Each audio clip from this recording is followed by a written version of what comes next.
Ольга была студенткой Института культуры и полюбила путешествовать на Алтай. Ей нравилось исследовать дикую природу, фотографировать красивые места и собирать гербарии. Она поддерживала общение с другими студентами, которые разделяли ее интересы, и вместе они исследовали различные маршруты и обменивались новостями о местах, которые они посещали. У них была даже группа в социальной сети, которую они назвали «Алтай-Болтай». Наконец-то наступило лето, все экзамены были сданы, и группа с проводником отправилась на поход в таежные тропы. Они остановились на ночлег на красивом месте у реки с крутым обрывом и водопадом. Лагерь был быстро и привычно организован еще до темноты, и они поужинали у костра перед тем, как, уставшие от переходов, лечь спать.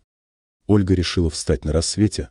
Она хотела сфотографировать росу на цветах, восходящее солнце и, если повезет, каких-то животных. Она была осторожной и не уходила далеко от лагеря, помня предупреждение проводника о необходимости оставаться на маршруте и не углубляться в лес без него. Ольге повезло, она смогла заснять редкие цветы, некоторых ползающих насекомых, красивые панорамные виды и даже необычных сизых птиц. В конце концов, Ольге пришла в голову идея сделать селфи на фоне восходящего солнца. Она развернулась спиной к обрывистому берегу, чтобы получить лучший ракурс, и неудачно наступила на край.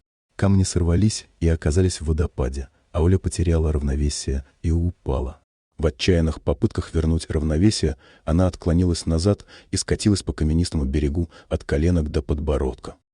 Оля попыталась найти опору, вытянув руки, но не смогла ничего ухватиться, кроме сухой травы. Она оказалась в быстром течении реки. Ольга успела заполнить легкие воздухом, когда ее выкинуло на поверхность воды.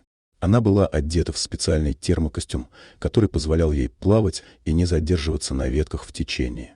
Но стоило ей вынырнуть, как сила течения стала сильнее. Она кричала и звала на помощь, понимая, что ее не услышат сквозь шум водопада. Удар о воду вызвал боль во всем теле. Однако, кажется, она не сломала ни одну кость.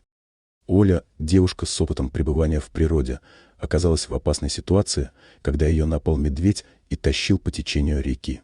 В итоге она от удара головой о валун потеряла сознание, но благодаря медведю-воспитаннику дяде Мише она была спасена и принесена на берег.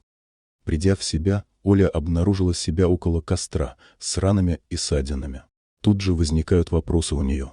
Кто ее спас, обработал раны и разжег костер? Она ощущала себя, как в сказке, где страх и боль сменились загадочностью и тайной. Внезапно она услышала шум сухих веток и зарычала от страха, решив, что рядом опять медведь. Однако из-за деревьев вышел мужчина в куртке с надписью «Лесная охрана».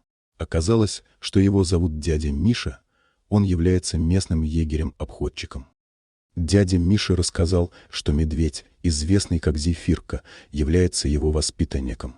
Он понял, что нужно спасать Олю, когда увидел ее в реке, и выбрал ее на лапы, вытащив из воды. Он ревел, чтобы привлечь внимание, а дядя Миша уже прибежал на помощь.